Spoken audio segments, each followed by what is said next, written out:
Good evening, ladies and gentlemen. You've reached the No Name Cinema Society, and this is episode 71.4. It's our sound off. It's our freeform segment. This is what we do at the end of every set of episodes. Hi, everybody. My name is Jonathan Betzler. I'm in Bed-Stuy, Brooklyn, and I was here last Monday night as well for our Indie Spotlight review of the Florida Project. And so with me for this freeform segment, I've got a couple of co-hosts. They're ready to talk about all sorts of movie-related stuff with me. First, from that episode in which we discussed the Florida Project, and a veteran from our 1986 in review, ladies and gentlemen, Kelly O'Malley is here. Hey. And also, ladies and gentlemen, one of the newer members of the society here is Angelo Santos. And no words. He's it's from the Max School of Miming. Those of you that know the show, fans of the show, know all about Max. Kelly knows all about Max. This is our schedule for what has been our 71st series of episodes. Started about 10 days ago with the show that Angelo was on, a review of our current feature. Last Monday, of course, was our Indie Spotlight review of the Florida Project. This past Thursday was our classic movie discussion, the Bond film Goldfinger. And tonight, of course, is our sound off. And there you see just some of the things that we'll be going over tonight, which leads me to drinking. It's time to see who's drinking what.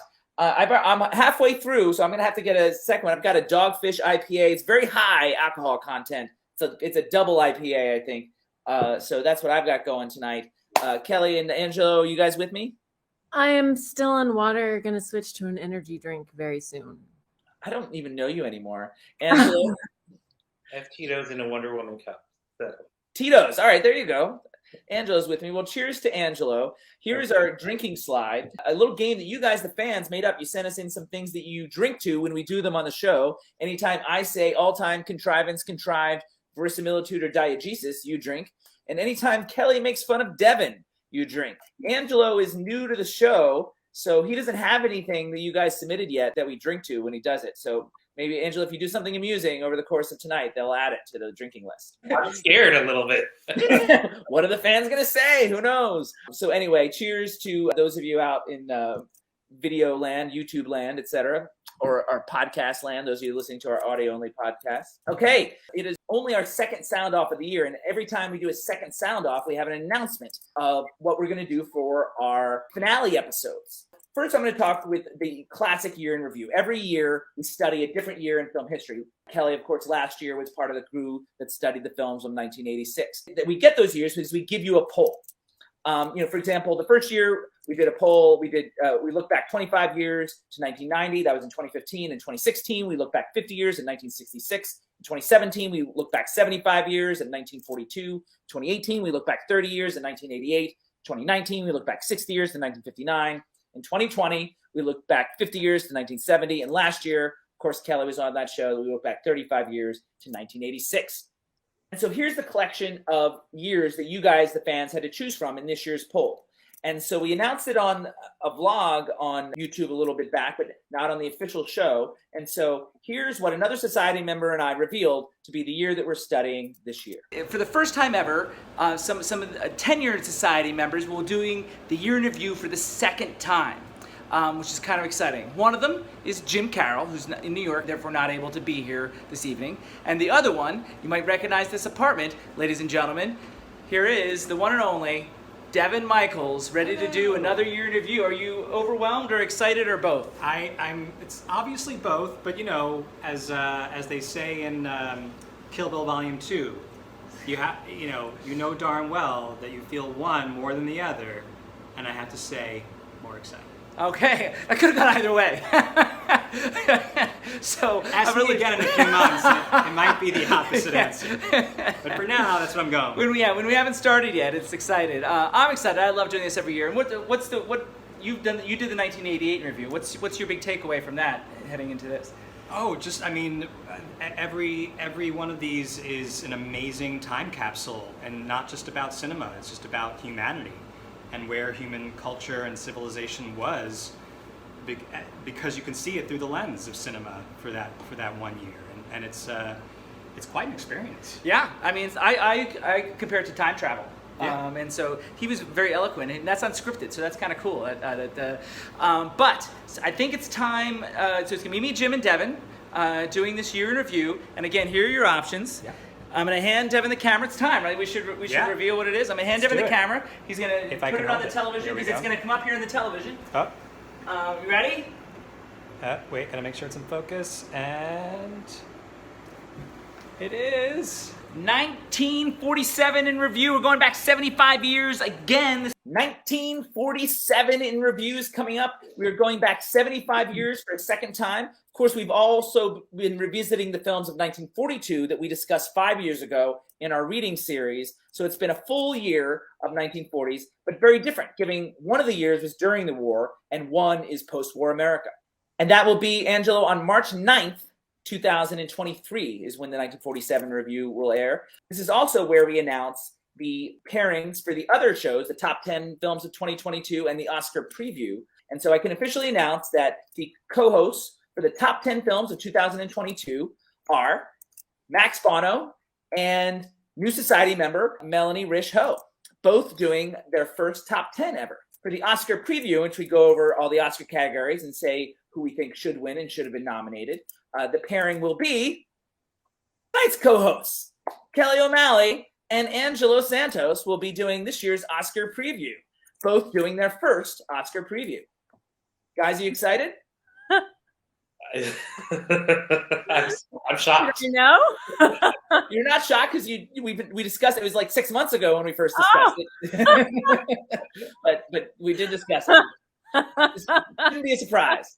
I'm glad I know. So there you go. You still have some time to watch some Oscar movies. I'm excited. I'm excited.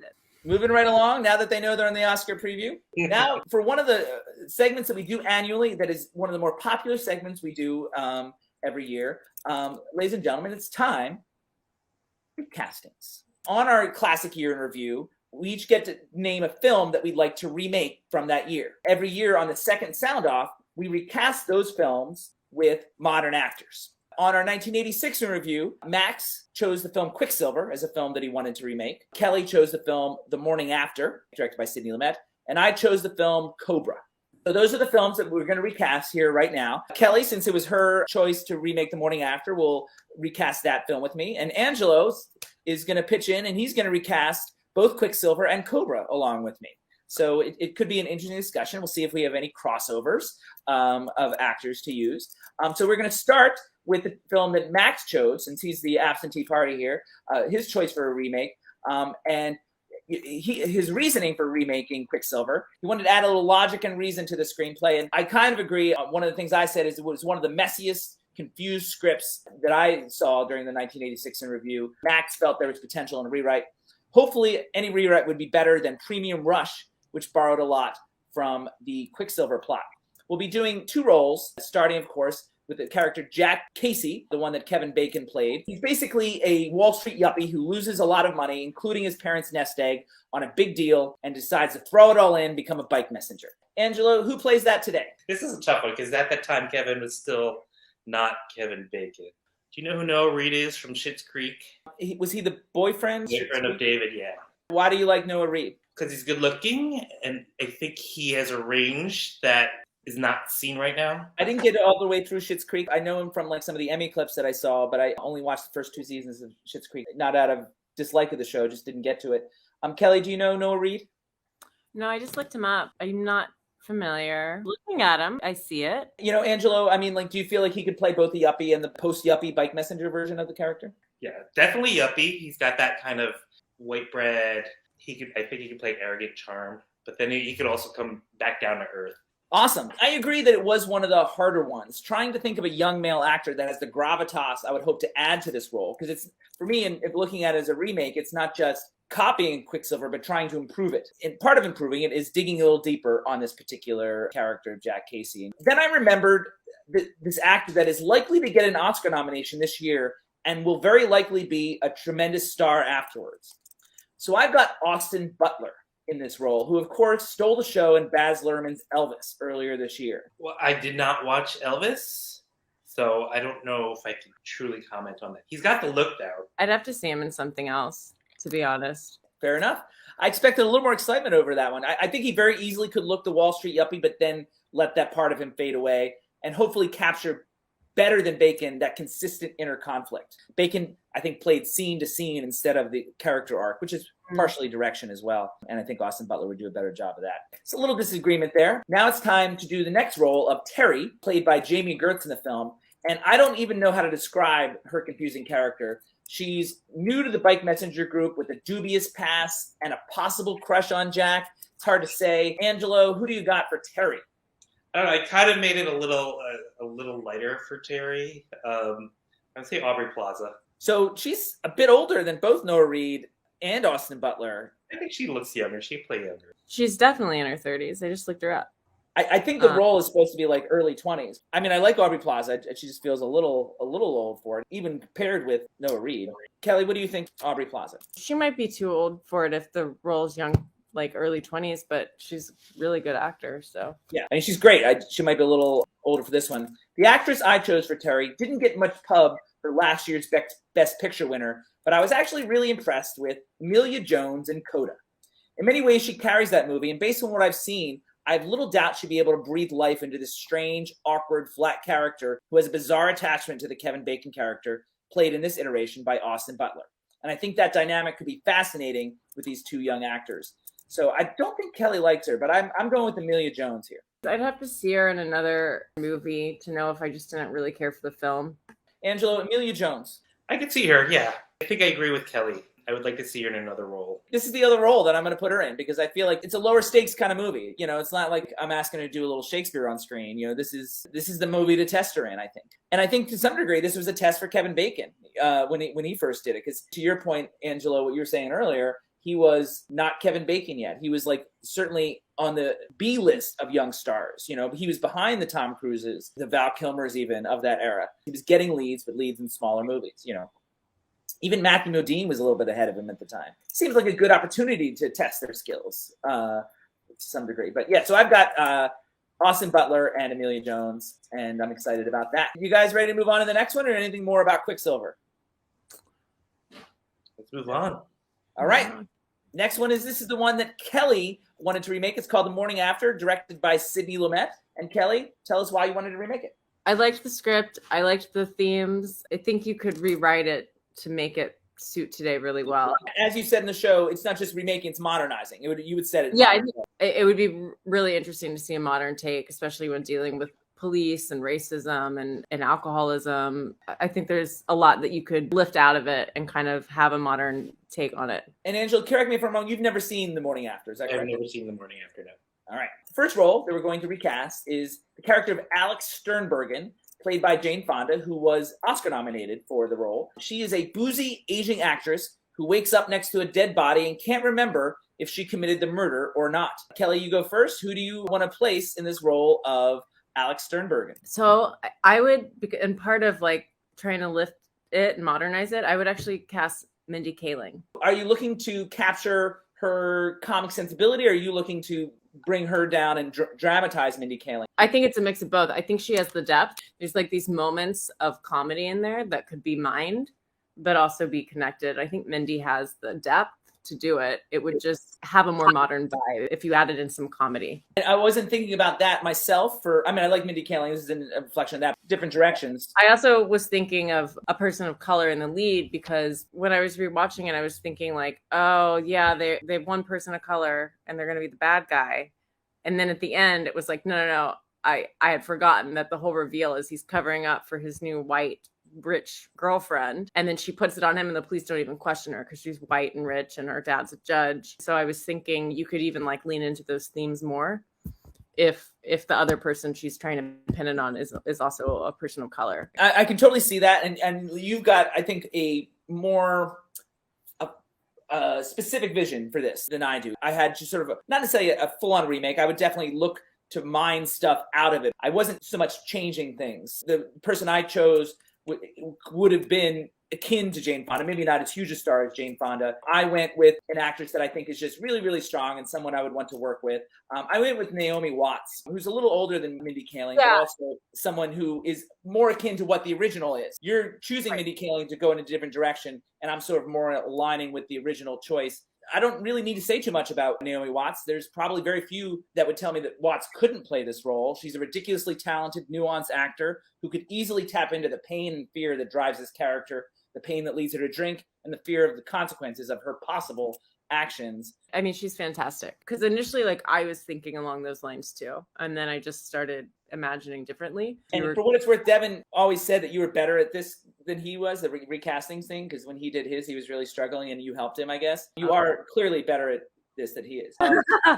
So, Angelo, I know you don't know the movie, but any thoughts on either Mindy Kaling or Naomi Watts? Naomi Watts is one of my favorite actresses, and I would, pick her. Sorry, Kelly. It's not a contest between Kelly and I promise. Kelly's competitive. She might try and make it a contest, but I don't see it that way. Which leads me to the next character, and that is the character of Turner Kendall, as played in the film by Jeff Bridges. He's a stranger who conveniently offers to help the older woman that he finds uniquely attractive. Jane Fonda has about 10 years on Jeff Bridges in the movie, which is an interesting dynamic. I don't know if that's going to play into Kelly's choice as well. Kelly, who do you got for Turner Kendall? Jason Sudeikis.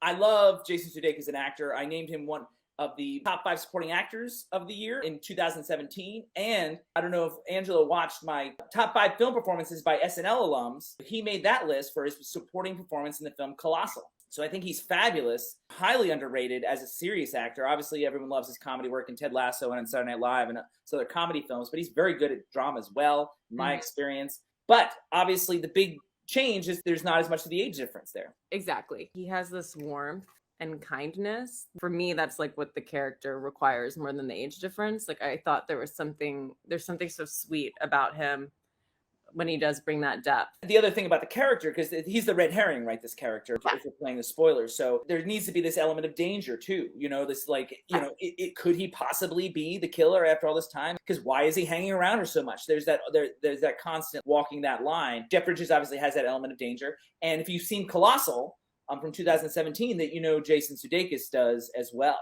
Acting wise, he's a great choice. But and again, you're making a very specific choice to eliminate the age difference, which is fine. It wound up not paying off in the film, but throughout the film, when I first saw it, the Jane Fonda, Jeff Bridges thing, I was fascinated by that dynamic. That's kind of why, I didn't really factor it, as I don't think it really did much. Right, and because it was so interesting to me, I in my vision, I was going to lean into it a little more and make something out of it. Before we do, Angelo, anything on Jason Sudeikis? I was actually surprised at the choice, but I think only because I've never seen him in a drama.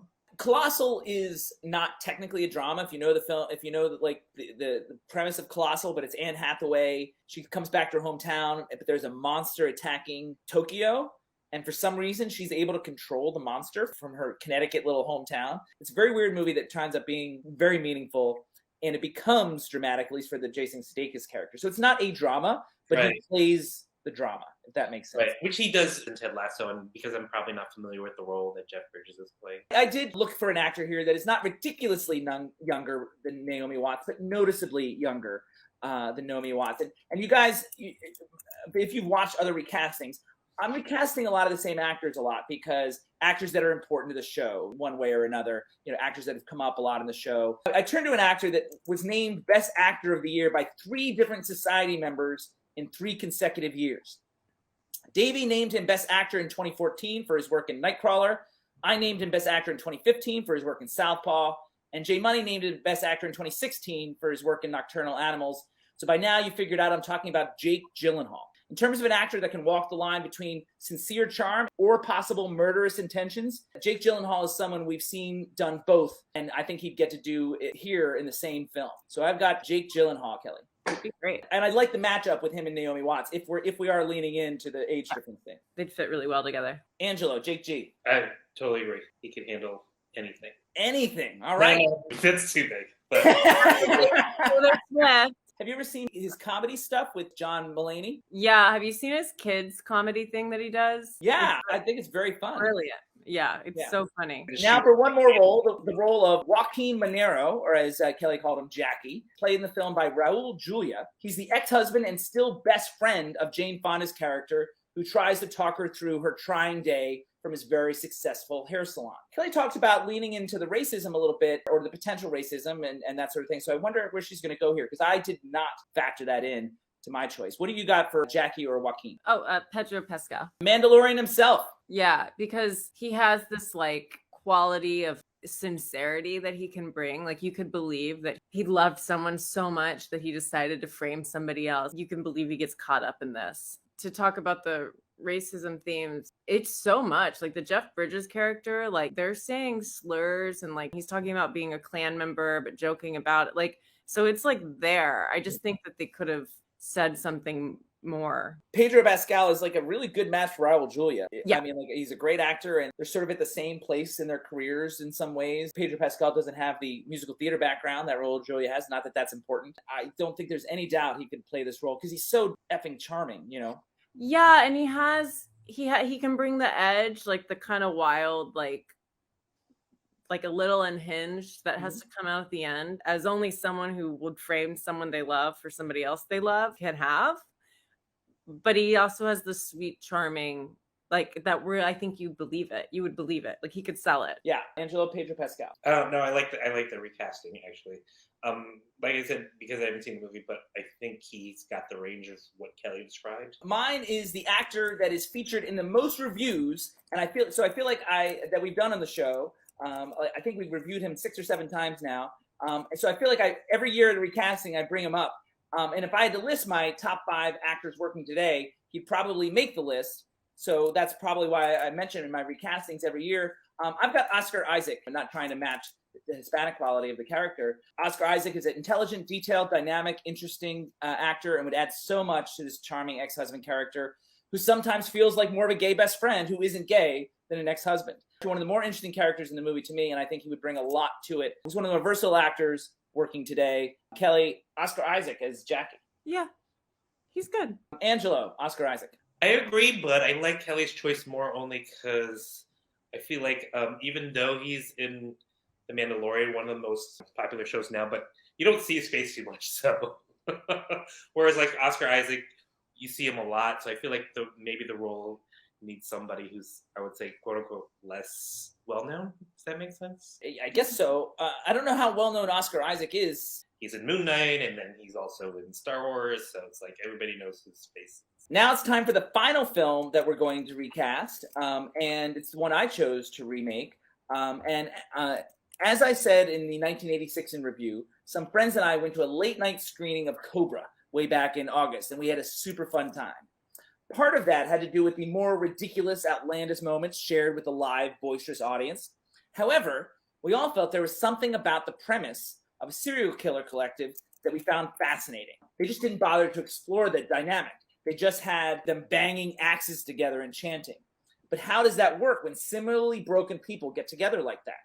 I also like the disenchanted cop frustrated with the system and the way that villains can find loopholes in the system. If I took out the snappy one-liners, like "you're the disease and I'm the cure," and the slow-motion explosions, and explore the psychology of the killers, comparing them with the cop who's starting to grapple with similar issues, there could be really something interesting there. In fact, those of us that went to that screening went to the House of Pies diner in Los Angeles afterwards, and we immediately started riffing on what a remake would look like. I think the original filmmakers had hoped Cobra would become a franchise, a Dirty Harry for the 80s, and I think if done correctly, that possibility still exists. Possibly even more interesting since Cobra's methods would be even less acceptable in today's environment. So I've got Cobra, and of course we're going to start with the Sylvester Stallone character, Marion Cobretti, aka Cobra. He's the cop on the trail of a serial killer collective. He's the cop that's willing to do what other cops won't. And Angelo is going to join me in this recasting. Angelo, who do you have as Cobra? I'll say for Hollywood purposes, I would recast The Rock, but for my purposes, I would cast Dave Bautista. You really want a big guy, I guess, it sounds like. Is that a requirement? No, I just feel like Dave Bautista's rarely been a leading man, but I think he can be, he could be threatening. I feel like with my recast, I'm making it a little bit lighter, I guess you could say. And I'm definitely going the opposite direction. You're going darker? I'm going way darker. I'm looking to ground the whole thing. It could be really fascinating exploration of, mental health on many different levels. I'm sorry, I find Dave Bautista grating. Generally speaking, I can see where you would go to those. They sort of occupy the space that Stallone and Schwarzenegger occupied in the 80s. I don't enjoy either of them as an actor specifically, especially with what I'm trying to do. Obviously, I'm trying to dig into this. the psychology of this character, and you're not necessarily trying to do that. I like Dave Bautista. I think he's funny. I don't know about him carrying a film because I see him more as like comedic relief in everything I've seen him do, but I do like him.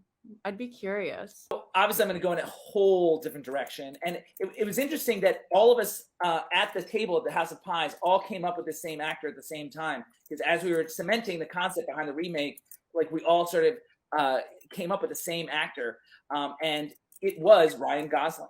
In terms of adding a haunted depth to this character, Gosling could do that with his eyes closed without sacrificing any of the character's toughness or perceived masculinity. I'm asking him to dig into this character and make Marion Cobretti sort of a tortured soul to some degree. That's what I'm looking for. Kelly, Ryan Gosling. I think he's fantastic. So Angelo, Ryan Gosling in my Dark remake. In your Dark remake, yeah, I would put him above Jake Gyllenhaal when I say he could do anything. Oh wow, there's a lot of actors that can do anything. Like Kelly with Morning After, I've got a very specific vision for this movie. Next character, Ingrid Knudsen. I say that because they actually take time to correct the pronunciation of her name in the film. As played by Brigitte Nielsen, she is a model who happens to be the only eyewitness to the serial killer collective, and therefore she needs Cobra's protection. I'm not sure I would keep the character as a model, but until I think of a better idea, I'll go with it. I would definitely try and find a way to give this two-dimensional character depth, however. We got Ingrid Knudsen, who doesn't need to stay Swedish. She's only Swedish for Brigitte Nielsen's sake. So I'm not going to keep her Swedish. Angelo, who do you got for Ingrid Knudsen? Well, going with my lighter flair for this movie, I cast Betty Gilpin. Betty Gilpin was in a reading of my film The Lost Prince back in 2009. She played the female lead. So Betty Gilpin and I go way back. Okay. And she starred with Dave Bautista in the film Stuber. Devin, George, and I did a review of Stuber, and we talk about how great she is in it. Betty Gilpin's a little older. Would you keep her a model? Yeah. Or a former model, maybe. Certainly now, yes. Very good actor, but definitely a little bit older than the original conception of the character, which is fine. From an acting point of view, she's top notch. I wish you had seen her in my reading. She was outstanding and a pleasure to work with. Kelly, do you know Betty Gilpin? I do. She's so good. I am going with I don't even have a lot written about it. I'm going with Ruth Negga in the Ingrid part. Great actors that I would bring depth to this character. An actor I'd like to work with. Angela, I've got Ruth Negga. I think that's an interesting choice. She is a great actress and will bring a lot of depth to the character. And then matching her with Ryan Gosling. See what I'm doing there? I think there's some sparks. There would be great sparks there. Kelly. I don't know who she is. She is an Oscar-nominated actress for the film Loving from 2016. And last year she was in Rebecca Hall's film debut Passing, in which she won the Independent Spirit Award for Best Supporting Actress. Oh, I really wanted to see that movie. She's fabulous. I think you'd really enjoy her work. I've just missed her, it looks like. I'm just looking at her resume right now. She's a pretty fabulous actress, and I definitely recommend checking out her work if you can. All right, so now, it's interesting, if you went Dave Bautista for Cobra, it's interesting what you're going to do with this next character. In this film, he's billed as Night Slasher, played in the film by Brian Thompson. It's a little unclear who the leader of the group of the serial killer collective is, but one of the main baddies is a large, intimidating dude. However, this is an element of the film that I hope to develop much further, which I'll get to when I talk about my choice. But in the meantime, Angelo, in your more comic iteration, who do you have as the main bad guy? In my comic iteration, I have Michael Rooker. You went much older. That's not a guy that can go toe-to-toe with DJ or Dave Bautista. That's definitely a interesting choice. In the end of the original, Stallone and this guy Brian Thompson, they fight it out with, fisticuffs. Michael Rooker just had this gravitas for me where he's good as a villain, but you actually like him too. You like him in Guardians of the Galaxy, I guess, which brings us back to Dave Bautista. Like, there's connections here. Not even had a role in The Walking Dead. He's certainly had a long and fruitful career. I have a hard time matching him with your other choices. I think that's the thing that's standing out to me, but I'm unclear about what your plan is for the villain situation, the serial killer cult. Kelly, how do you feel about Michael Rooker? I like him. I don't know about the pairing either. It's hard because I haven't seen the movie, so right. I didn't know that coming in. For some reason I thought but it could be interesting. I don't know if you have a plan, but it would need to be very different, right? Because, would he be an actual leader in this case as opposed to actually committing the crimes? Because he's in his 60s now, I would imagine. Yeah, I mean, that's what I imagine more of him, the leader, than the one who's actually committing the crime. I mean, I imagine something similar because I think for my iteration of the remake to work, the serial killer collective like this would almost have to act like a cult. And historically speaking, cult leaders tend to have one trait in common. Whether it's David Koresh or someone else, they are super charismatic, like snake charmers to the masses. Like, for example, Jeremy Northam's character in The Following, that TV show with, of course, Kevin Bacon. And so with that in mind, I went with Michael Fassbender, a phenomenal actor oozing with charisma and often a danger to him. Note shame, note Prometheus, note hunger. And while he's not this freakish wrestler type like in the original, he's not completely unintimidating. Obviously, this is the character that's the furthest departure from the original, so it's something of a blank slate, and I think Fassbender would work with me to create something new, interesting, and without a doubt, memorable. Michael Fassbender is my leader of the serial killer collective. No, I would join a cult if Michael Fassbender was leading it. That is not the response I had in mind. Kelly. I can't top that response. Well, how do you feel about Michael Fassbender just in general? Yeah, he's good. I see what you mean. Like, he's charming, he's intimidating. He could bring like a ruthlessness. And all of this is just guesswork for not seeing the movie, but yeah, from what it sounds like. I'm on beer 1.5 now, so that means it's time to move on to JB's top 5. And these are the top 5 Florida films based on a review of the Florida Project last week. This is a top 5 that Angelo will actually join me on. So it'll be me and Angelo counting down our top 5 best films that take place in Florida, regardless of whether or not they are actually shot there. Now, as far as my top 5 is concerned, 4 of the films on the list have come up before. 2 films are films that we've reviewed on this show. Another is one that came up on a top 5 on a sound off that Kelly was on. And one of them is even a film we did a screenplay reading of this year. And so now we start our top 5, and Angela's going to join me. And the top 5 films that take place in Florida. Angelo, what is your number 5? Oh, God. My number 5 is actually something I don't tell people I like.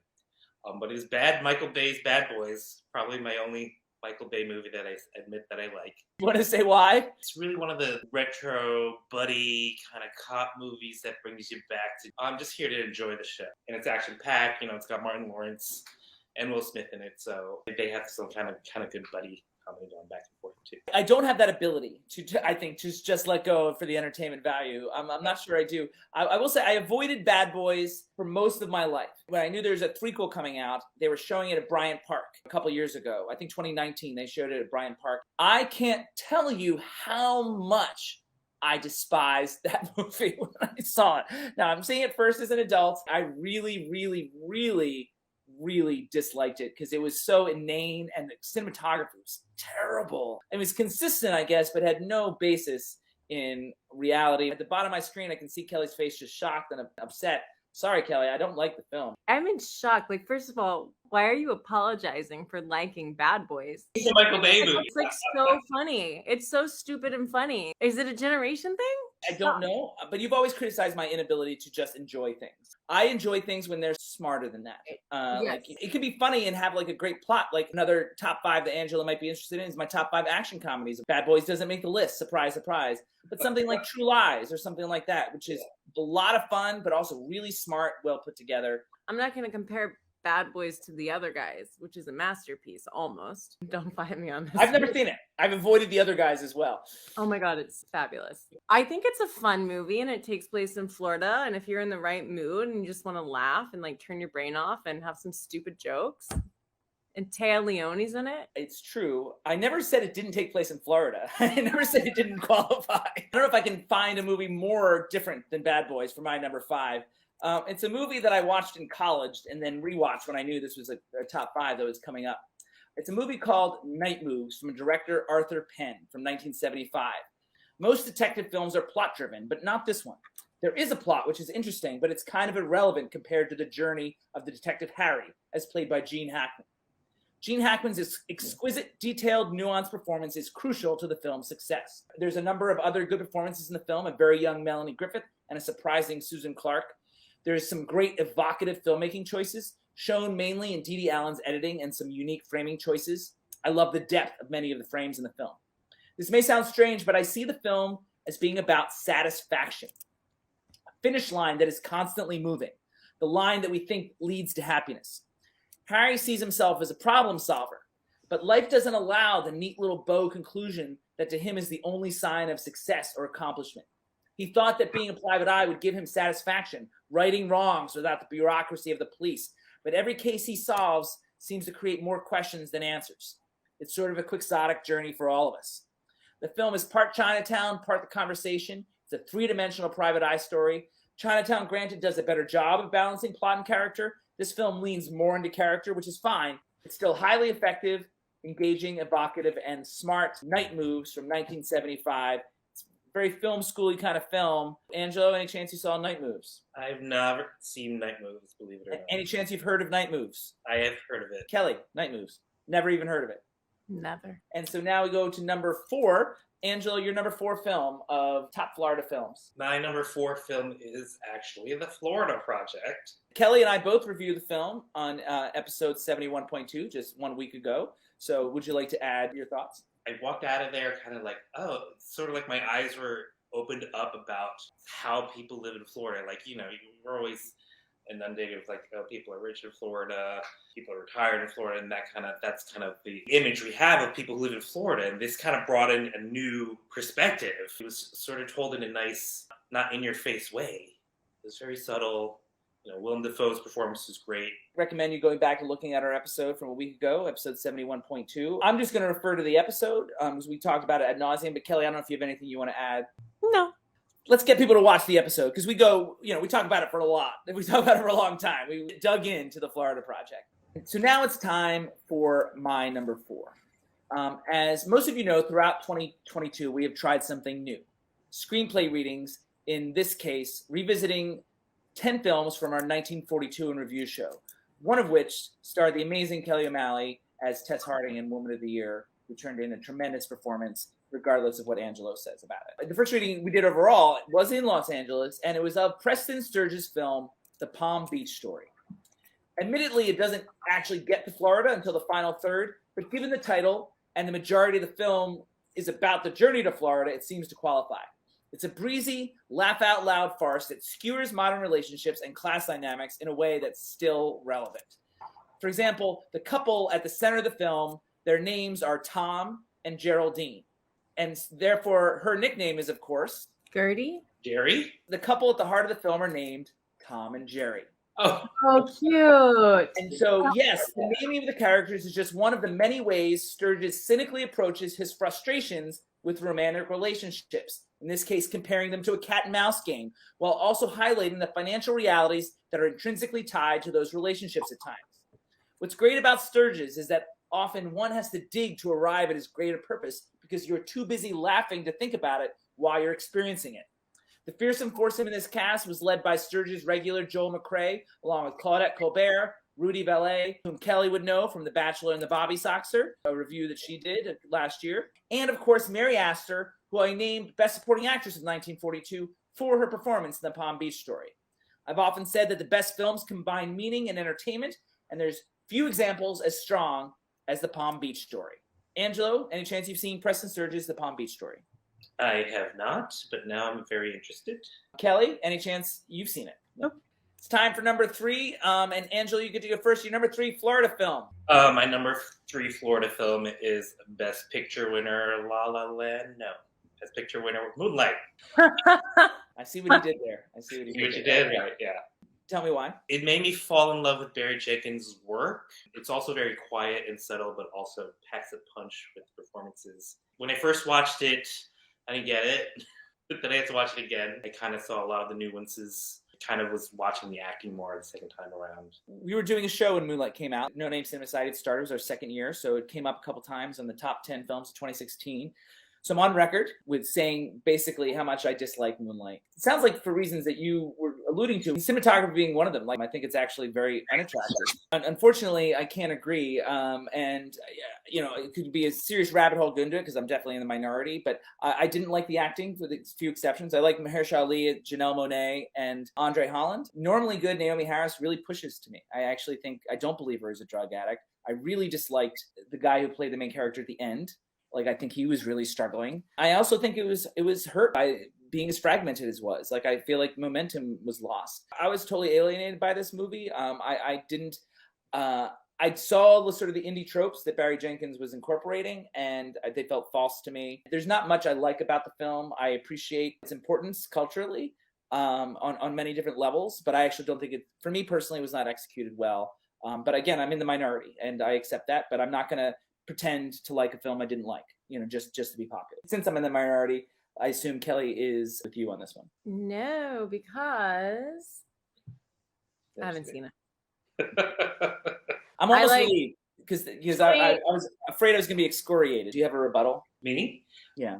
It might have been. I mean, when did you watch it? It might have been expectation. Given the amount of movies I watch, I hope I don't let that be a factor. I can't say one way or the other. Like, how do I know? I try to evaluate things as I see them. Anything else, Angela? Nope. We are going to have some agreement on my number 3. As fun a film as The Palm Beach Story is, I couldn't really suggest that it's stronger than this very sobering film that Kelly referred to as magical just a week ago. Obviously, we just reviewed The Florida Project a week ago, so no need to go into super detail here. Just watch 71.2. Angelo talked about it a minute ago. It's his number 4. But in summary, I think it's fair to say that we all felt it was deep, interesting, relevant, heartbreaking, and a directorial achievement. Kelly, would you agree with that? Yeah. Angelo, sounds like there's no rebuttal. Nope. All right, so first crossover of the evening. So that brings us to number 2. This might be some crossover here. I have this sudden feeling that we might have the same number 2. I wonder. Angelo, what's your number 2? I don't know if you're gonna agree with me, but it's because it's another one of those take you out of the seriousness of watching a movie, but is The Birdcage.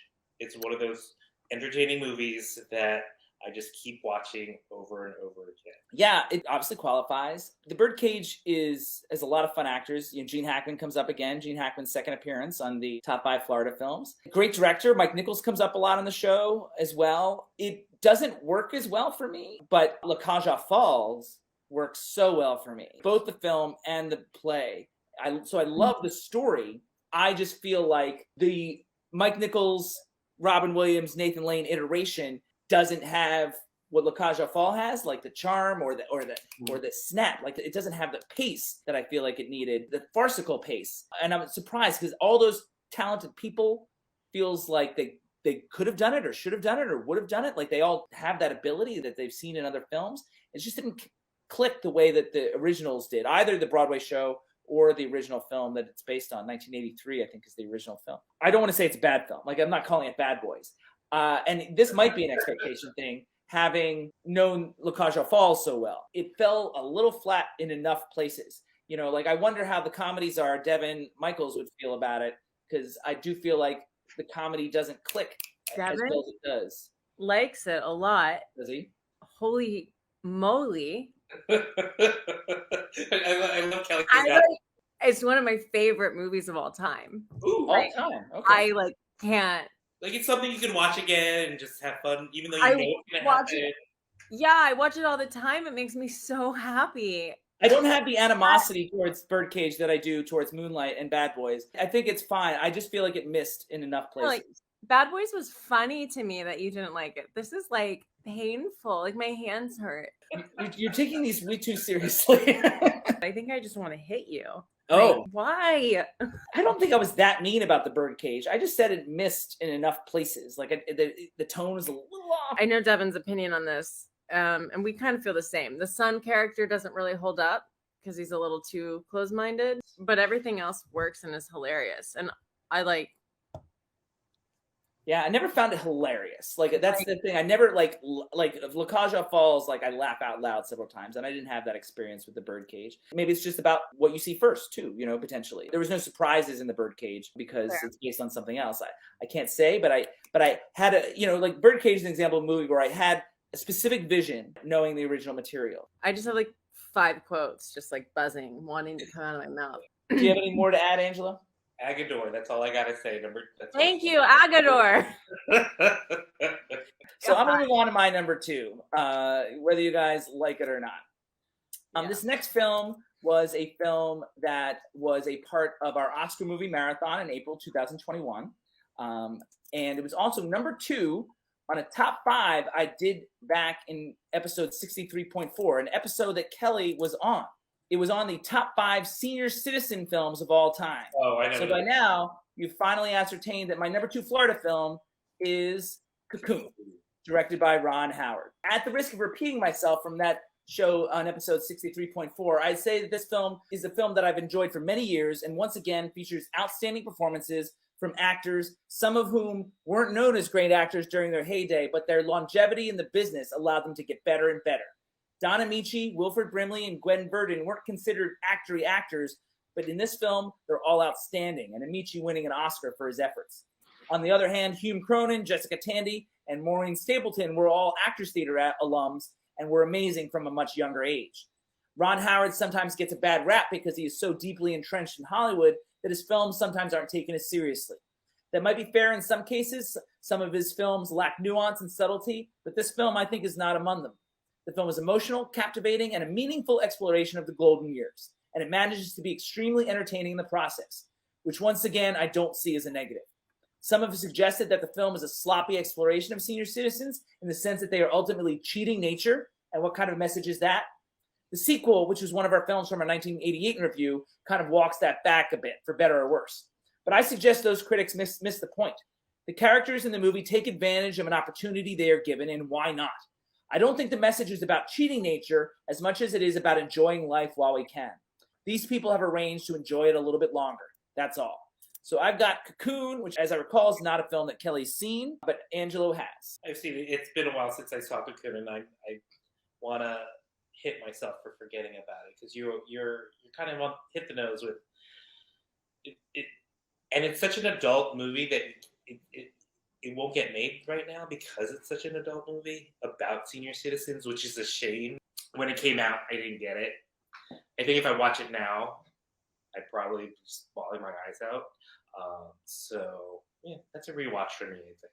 More homework for Angelo, a word that Kelly is allergic to. But because Kelly was assigned Cocoon back when she did that show in episode 63.4, and she still hasn't gotten around to it.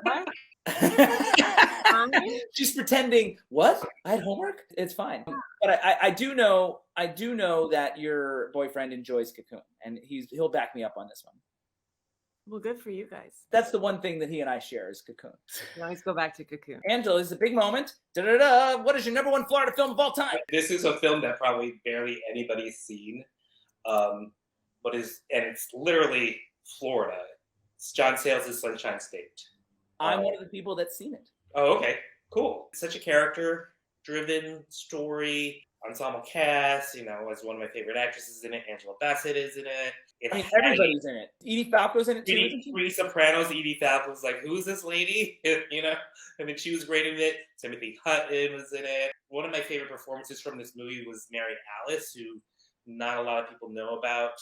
I'm one of the people know about her. Different world, among many, many other things. Yes. So she plays Angela Bassett's mom, and I just thought she kind of gave that nice little subtle but fierce performance. What I loved about it is also the story. I don't know if JB, if you like the vignette thing, that's again what I liked, but it wasn't as vignette-y as Moonlight, where it was more like a Robert Altman film in the way it sort of crisscrossed. Yes, exactly. And I like how it sort of told sort of every facet of Florida, I guess. And one of these things is where it's another eye-opener. It's like, oh, the real estate and the golf, and, but the people that are from there and the people who come back there. I considered it. I like John Sayles a lot, generally speaking. He came up a little bit in our 1988 review with his work in 8 Men Out. I remember feeling generally positive about, but didn't stick. So it's a film that I would say that I thought was good, but not great, especially in the John Sayles canon.